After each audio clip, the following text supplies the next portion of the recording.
Tenemos una última cápsula temática para cerrar. Voy a presentar al siguiente expositor, quien es José Llano, también arquitecto de la casa, arquitecto de la Universidad Central y candidato a magíster en Educación Superior UNAF, académico e investigador de innovación pedagógica e indisciplina arquitectónica. Conformó CRAC Valparaíso, espacio de gestión cultural, territorio y prácticas artísticas interdisciplinarias. Es codirector de Aula Laboratorio, grupo de investigación sobre educación, pedagogía y arquitectura. Ha participado en Chile y en el extranjero en proyectos de investigación en torno a archivos de prácticas activistas sobre espacio y ciudadanía y prácticas críticas en el aula. Y también ha participado en bienales de arquitectura en Chile sobre el tema en acción pedagógica y las escuelas superiores. Hola, ¿cómo están? Primero que todo, muchas gracias por la invitación a todo el equipo de Colab, a Mario, Claudia, Anita, Javiera y Marcelo. Muchas gracias por la invitación. Mi nombre es José Llano, soy académico de Universidad de Los Lagos. Soy arquitecto USEN y hoy día vamos a hacer una inflexión. Vamos a hacer una inflexión en torno a la construcción de esta discusión del cambio climático y su configuración de prácticas críticas en el aula. La invitación fue muy interesante, especialmente por los procesos de innovación docente y que tiene que ver con configuraciones del territorio, especialmente en torno a el agua. Y el agua es, de alguna manera, el espacio vital que nos queda y junto al aire, componentes claves de dimensiones comunes, nos van a permitir hoy día reflexionar como equipo. Así que les agradezco profundamente la invitación. No me encuentro en Chile, por eso esta grabación. Y también muy contento de poder compartir la mesa con mis colegas, ¿no? Así que espero después saludarlo y nos debemos un debate formal y presencial, puede ser mejor aún. El eje temático 3, microescala, objeto, dispositivo hídrico, eficiencia energética y tecnología, y que tiene que ver también con una dimensión emblemática sobre las normas y los discursos. Bueno, parto ahora. El agua como un espacio de prácticas críticas y geopolíticas. El entrecruzamiento de las prácticas espaciales en torno a la identidad, desde la idea de lugar y tiempo y espacio, nos permite entender que la arquitectura no es una forma vacía, sino un proceso consciente de ficcionar el mundo, de repensar los criterios simbólicos y espaciales que permitan rearmar un lugar. Pero también el aula se debe pensar como un espacio diverso y heterogéneo. Desde lo anterior podemos reflexionar que el aula es el lugar donde se atestigua la aparición de la diversidad, de lo divergente y de lo común, de lo propio y del compromiso radical con este presente. Con lo cual, nos podemos sentar a pensar quiénes y cómo nos sentamos allí, qué repartos de poder nos permitan organizar la vida en el aula, cómo pensar un proyecto de intervención radical y transformador en el clima que de alguna manera proponga una configuración participativa y descentralizada para reflexionarlo desde las prácticas de crítica. Vamos a esbozar algunas observaciones y vamos a tomar algunas notas de las cuales quisiera compartir. Aquí llamamos práctica.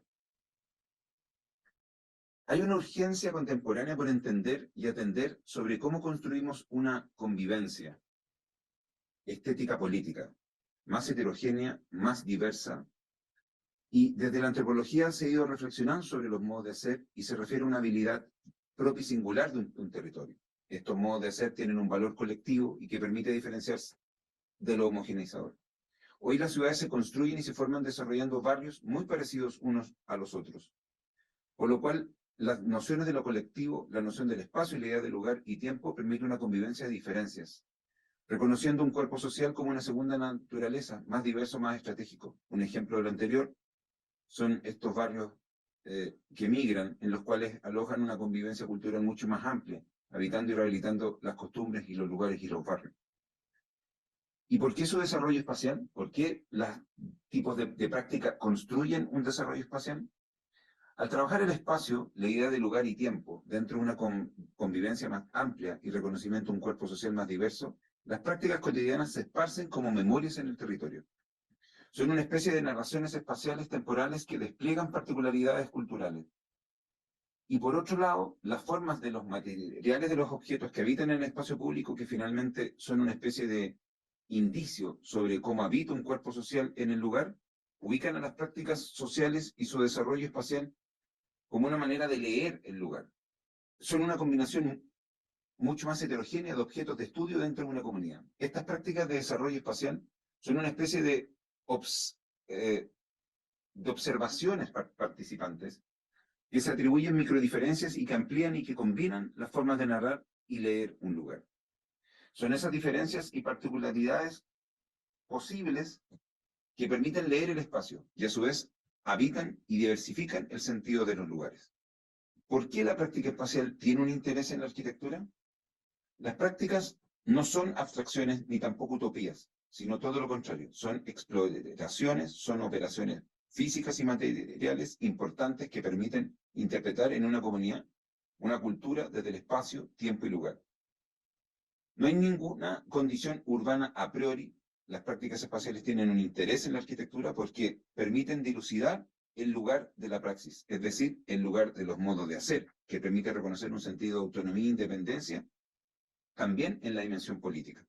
La ciudad muchas veces se ha reapropiado, por ejemplo, en el cambio del nombre de Plaza Baquedano, Plaza Italia y Plaza Dignidad.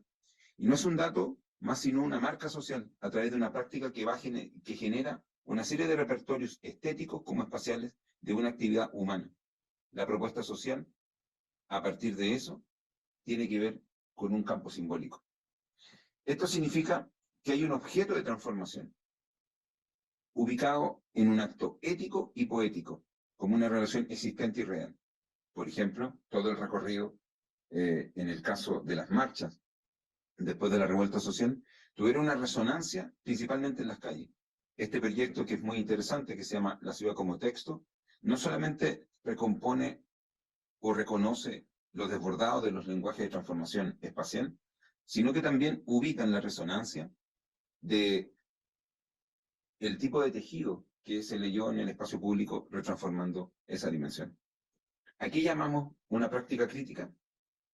Se refiere a la formulación sobre cómo podemos explorar los campos de estudio estético y político fuera de la academia o de las relaciones habituales de la universidad. Por ejemplo, para lograr una observación o combinación de construcción de objetos de estudio más heterogéneos que permitan formar sujetos y formas culturales diversas. Surge la crítica feminista, revisando las consignas de identidades, y estas identidades habitan un espacio, un tiempo y un lugar en la ciudad. ¿Y de qué forma la práctica de crítica aporta a pensar la arquitectura? Extendiendo la práctica crítica, interroga desde una reflexión sobre los procesos de identidad en la arquitectura. Las formas de interpretar lo heterogéneo aparecen con la diversidad de distintas subjetividades y combinaciones estéticas y objetuales de las comunidades que logran construir o un barrio, o un edificio, o un objeto en particular, que se comparten especial y temporalmente, formando nuevamente comunidades. Tenemos aquí el arquitecto Freddy Mamani, que elabora una arquitectura neoandina, y el debate de la identidad cultural que aparecen en sus decoros tensiona la materialidad y tensiona las fronteras entre el objeto. Aquí llamamos práctica crítica en el aula. El modelo en el que seguramente hemos sido educados presupone la existencia habitualmente de monodisciplinas, que claramente separadas cada una de sus métodos y enfoques particulares, ubica un paradigma sobre la base de un modelo ordenado, sin incertidumbres, donde se impone una estricta barrera entre el conocimiento y el sujeto que lo produce. El resultado es un diálogo de sordos entre la ciencia experimental y las ciencias sociales y humanas.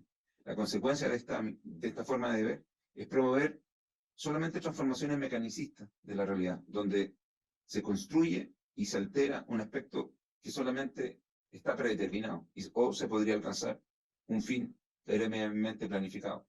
La construcción monodisciplinar del conocimiento se muestra cada vez más impotente. Se requiere avanzar sobre una visión mucho más amplia, heterogénea y diversa, que vaya hacia una dirección que considere el mundo en su configuración cambiante compleja. Por ello, la educación superior no debe separar lo que solo se puede entender y comprender desde un conocimiento lo más completo posible, sino una razón impura, capaz de dialogar con lo diverso de los saberes humanos. A partir de lo anterior entendemos que no puede existir manera diferente, y el aula es una gran sociedad. Está llena de personas y diversidades y heterogeneidades que tienen representaciones sociales distintas, como también genealogías diferentes. La universidad hoy se debe pensar como una pluriversidad.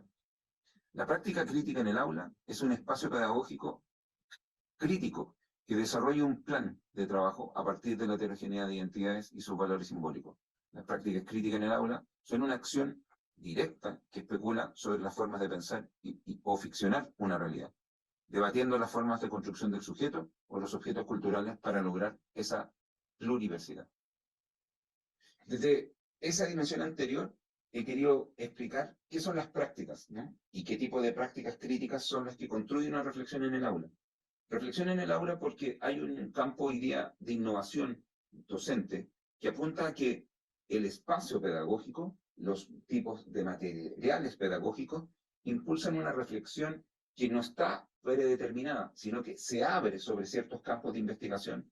En este caso, por ejemplo, vamos a ver dos ejemplos que tienen que ver netamente con el agua y que habla directamente de una reflexión abierta, directa y que desarrolla pensamiento crítico. De hecho, la dimensión performática de cada uno de estos dos ejemplos nos va a permitir finalizar sobre la base de una propuesta, de una, como diría Michel Serres, de un nuevo contrato entre la relación del medio ambiente con el ser humano. Cabe pensar que los niveles de práctica hoy día, esas prácticas culturales que son memorias esparcidas en el territorio, tal cual como lo conversamos recién, impulsan y deben reforzar pedagógicamente al interior una manera de tensionar entre lo que se practica desde el punto de vista disciplinar a la configuración de una experiencia que enriquezca las relaciones del estudiantado junto con los equipos docentes.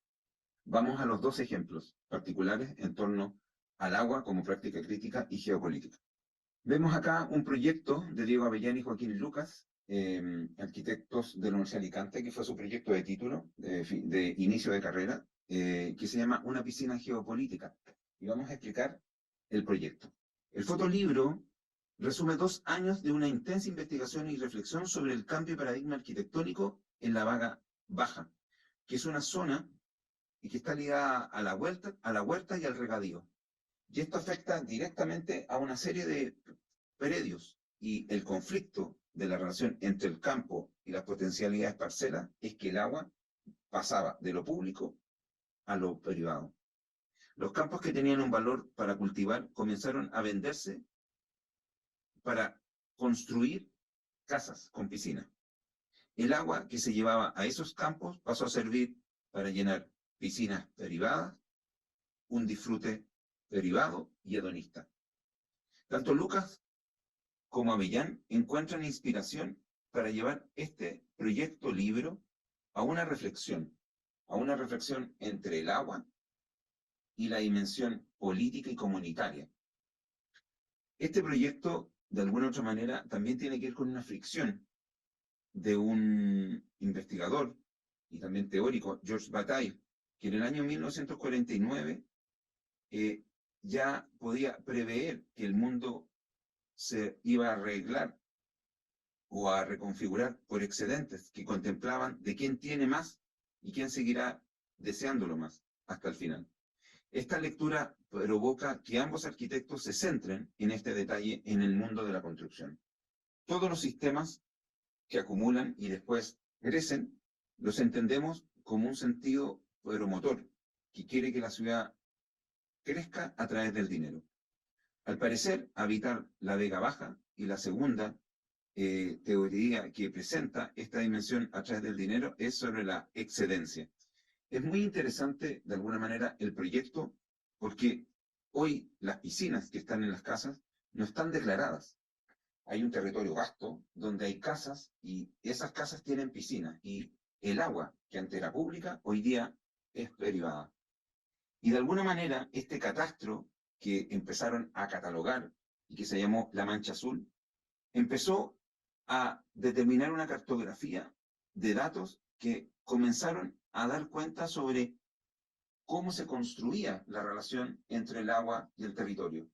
era no solamente una dimensión privada de uso hedonista, sino que también producía una ficción en torno a cómo se relacionaba finalmente el ser humano eh, con esa lectura de etos, ¿no?, del lugar. El título es bastante particular. Habitualmente los títulos de la Universidad de Alicante tienen una dimensión performática.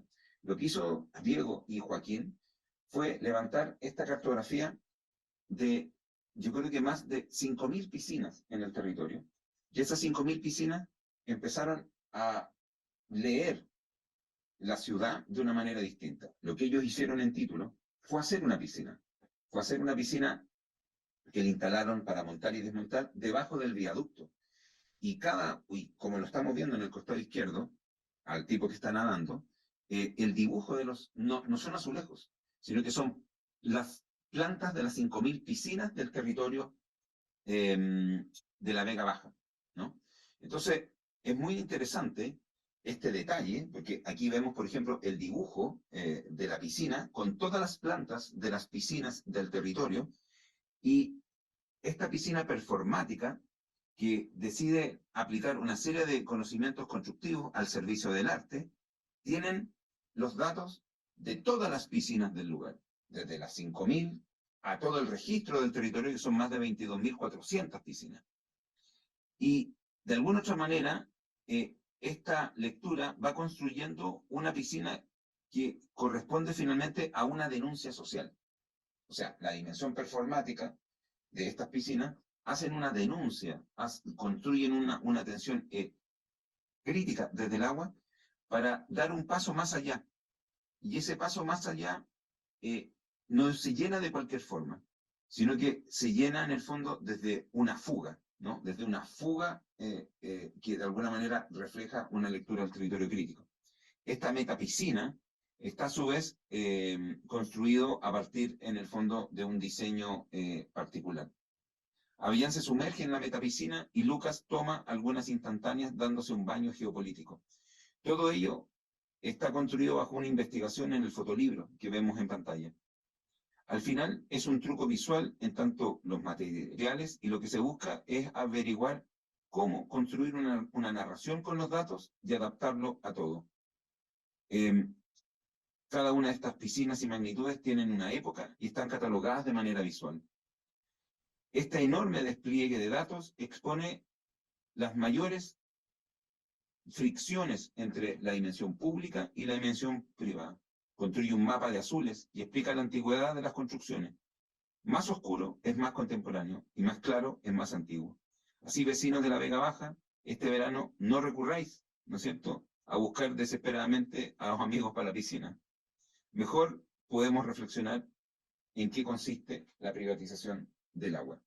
Entonces, este proyecto es muy interesante porque de alguna manera ubica el agua, ¿no es cierto?, como una tensión entre la dimensión pública y la dimensión privada. Y es muy interesante también el sistema de registro que tiene el levantamiento del proyecto de título. Este es un proyecto de título de arquitectura y se enmarca dentro de las dimensiones de las prácticas críticas en el aula, porque tensiona, ¿no es cierto?, y pone en relación, construye un sistema de representación de pensamiento crítico para poder reflexionar sobre el etos del territorio y la fricción del agua, ¿no es cierto?, que se vuelve de pública a privada.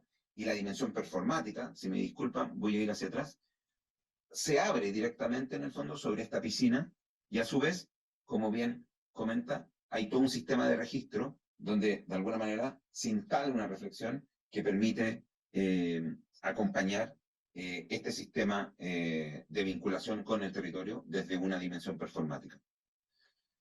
El segundo caso, las embajadas de Mar Menor.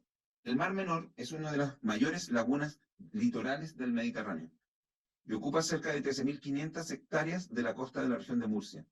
Hasta hace apenas un lustro se caracterizaba por aguas hipersalinizadas y cristalinas que se diferenciaban de muchas otras aguas del litoral europea, muchas veces turbias y con otra serie de complejidades. Esta transparencia era fruto de una serie de aguas con escasez de nutrientes y que permitía una existencia de una laguna controlada por fitoventos, que eran comunidades de plantas que construyen sedimento en el fondo en el lugar. Antes de la crisis actual, el Mar Menor había sufrido una serie de presiones con la minería, de la minería de metales, ¿no? Convirtiendo y de alguna manera, en un depósito de estructuras mineras residuales, ¿no? Y esta actividad urbanística, desde la infraestructura turística, tenían unos roces para el funcionamiento normal del lugar. La presente crisis actual ubica, en el fondo, a principios de los 80, una serie de sucesivos episodios que no sabían cómo legalmente acercarse, ¿no? Porque de alguna manera eran contaminadas y las aguas en ese sentido son públicas, ¿no? Entonces, desde ese punto de vista, el Mar Menor fue capaz de absorber por 3 vías una cantidad de nutrientes y toneladas de nitratos, ¿no? O sea, el agua finalmente recibía desde los humedales, desde las dimensiones mineras, una serie en el fondo de residuos, pero también lograba en esa época, ¿no es cierto?, rearmarse. Desde el 2015 hasta la fecha, los mecanismos fueron incapaces de absorber más y más nutrientes adicionales de la salmuera y de la desalaboración de las aguas subterráneas. De alguna otra manera, esta explosión masiva de fitoplancton empezó a transformar al agua y la empezó a ubicar de color oscuro, turbia, y dejó de llegar luz al fondo de la laguna.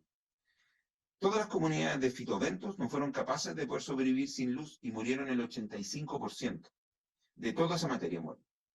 Hoy día hay plantas y animales muertos, y todo eso demandó una cantidad de oxígeno, que eso derivó en los primeros episodios de ausencia de oxígeno, donde los peces y toda la fauna empezó a morirse.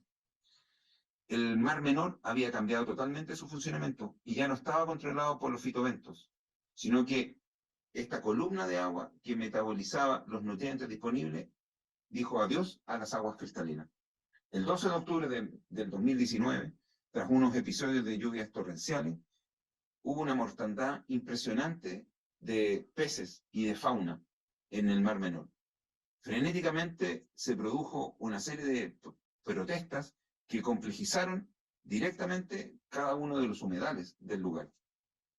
Habían condiciones de sulfatos asociados a la materia orgánica que no fueron capaces, en el fondo, de reconstituir, y fueron mortales para la fauna acuática. Estas aguas anóxicas y tóxicas estaban en el fondo de la laguna y emergieron en una superficie tras vientos y constantes tormentas que se dieron en el lugar, sorprendiendo a la fauna. Y en las imágenes que vamos a ver y que estamos viendo, la mortandad fue brutal.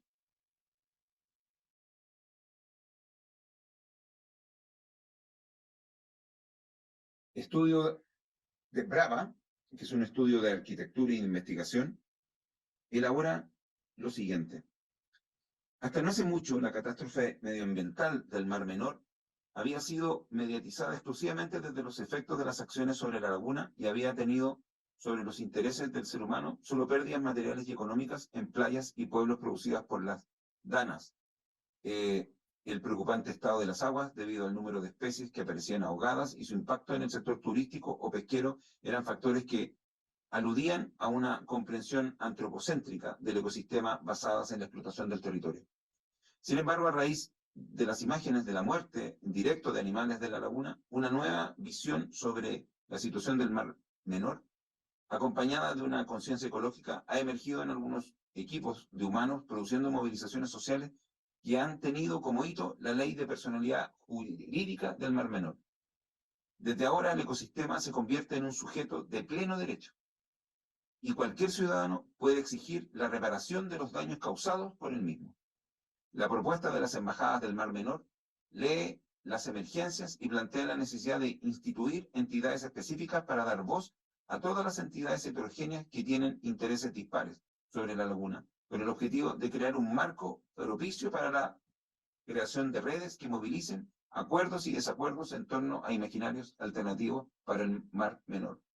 Este es un proyecto de mediación que aborda la catástrofe desde la superación de las limitaciones asociadas a una visión reparadora y nostálgica del ecosistema de la laguna, con una propuesta que asume la complejidad del ecosistema, sobrevolando el acuerdo para promover puntos de divergencia, disenso y controversia. La Embajada de Mar Menor es la primera agenda cultural más que humana en España, cuyo objetivo es hacer florecer nuevos e inéditos escenarios de convivencia y cuidados de interespecie en un ecosistema donde los humanos solo son un agente más. Este proyecto, realizado en la Universidad de Alicante y la Politécnica de Madrid, es también parte de la Fundación de Biodiversidad y que nace en una propuesta a partir de un equipo, donde está Acho Amán, Enrique Nieto, Rodrigo Delso, Miguel Mesa, Edu Roy, María Peñafiel y David Jiménez Iniesta. Es muy interesante esta embajada del Mar Menor porque instala, ¿no es cierto?, por primera vez un cuerpo jurídico a un espacio público donde toda persona hoy día puede reclamar y puede poner un punto divergente para poder debatir y generar una zona de reflexión, de crítica. Es así como hemos visto dos ejemplos en torno al agua, desde las dimensiones de las prácticas críticas, pero también desde las dimensiones del territorio sobre una ecuación política y geopolítica donde hay intereses siempre dispares, pero que de alguna manera se instituyen y que buscan en la construcción de esta reflexión, que no es abstracta, sino que es absolutamente de práctica social, la construcción de un marco propicio para la configuración de una red, que no son solamente de imaginario, sino que una red que apunte a la construcción de una ley de personalidad jurídica sobre el Mar Menor.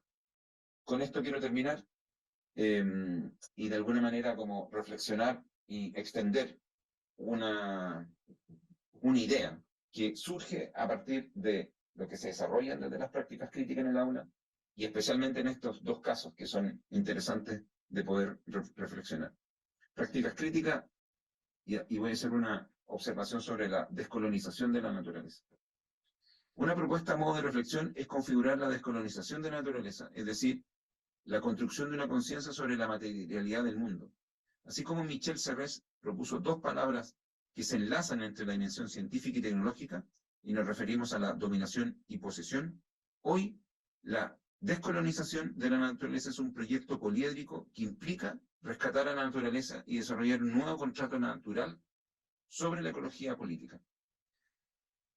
Esta dimensión de la ecología política la podemos determinar a lo mejor en 5 puntos.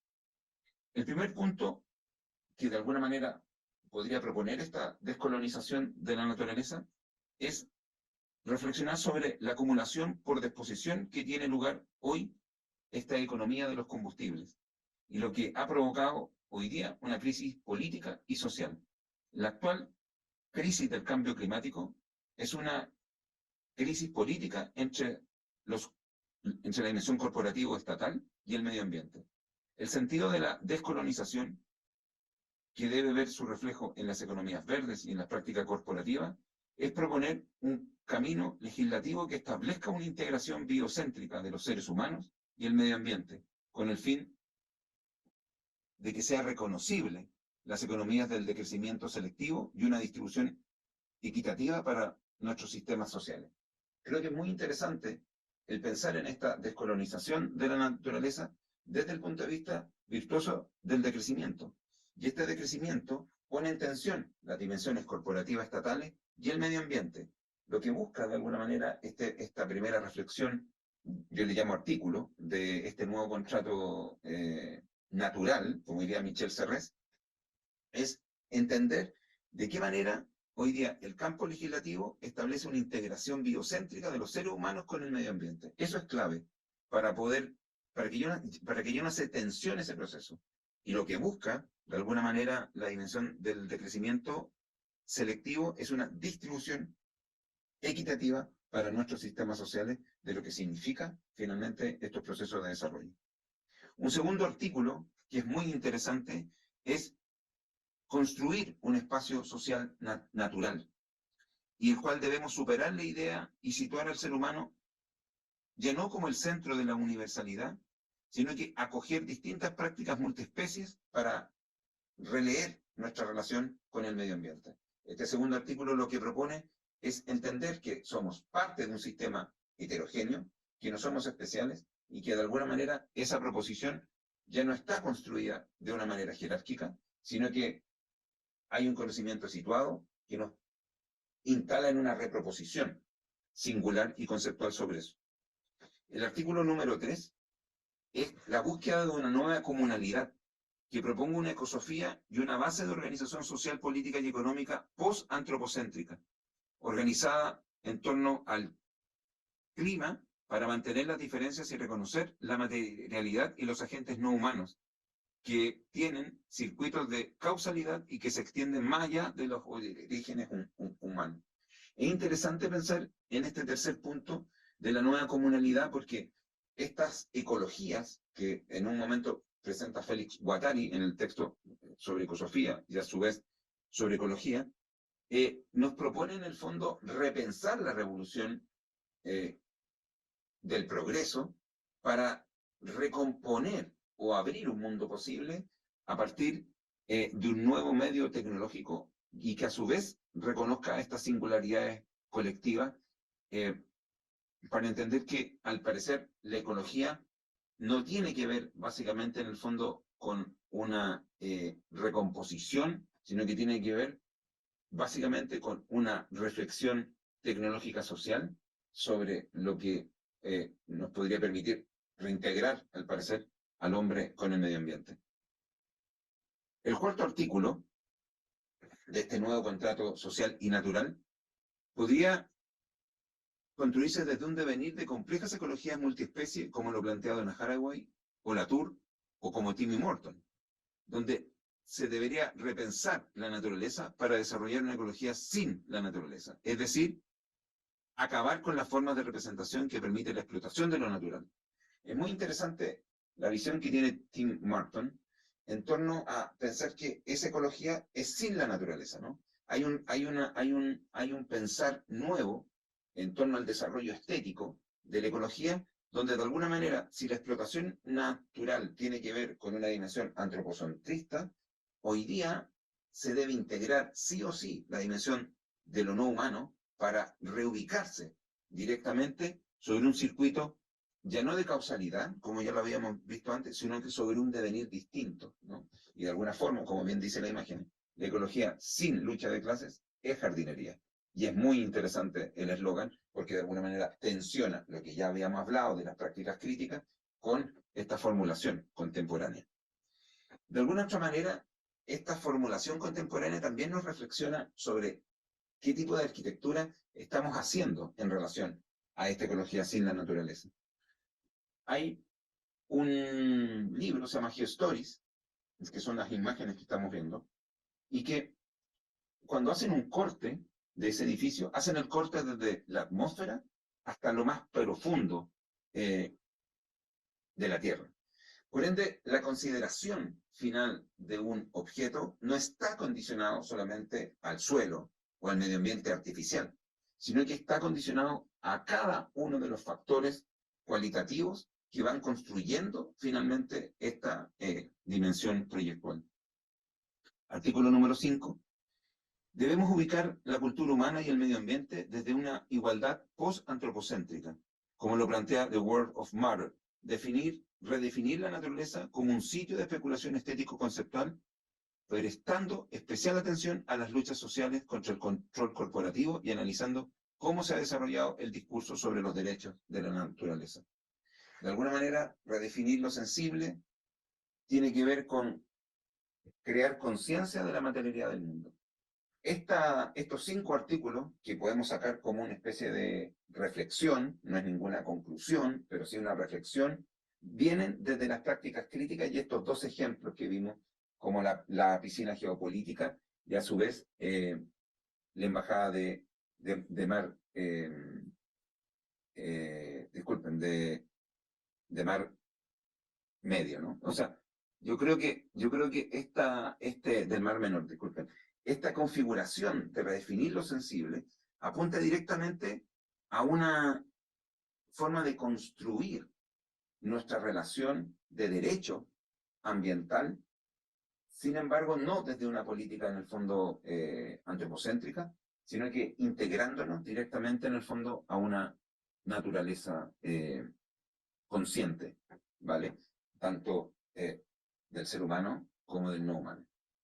Muchas gracias a José, nuevamente, colega de nosotros también, profesor de los alumnos que tenemos hoy día presentes. Gracias por mostrarnos y hablarnos sobre la construcción de estas prácticas colectivas sociales y cómo las podemos aterrizar en el territorio, ¿cierto? Y que de alguna manera nos permite también dilucidar las huellas que va dejando en la ciudad y cómo podemos anteponernos también frente a esas condiciones y al cambio climático.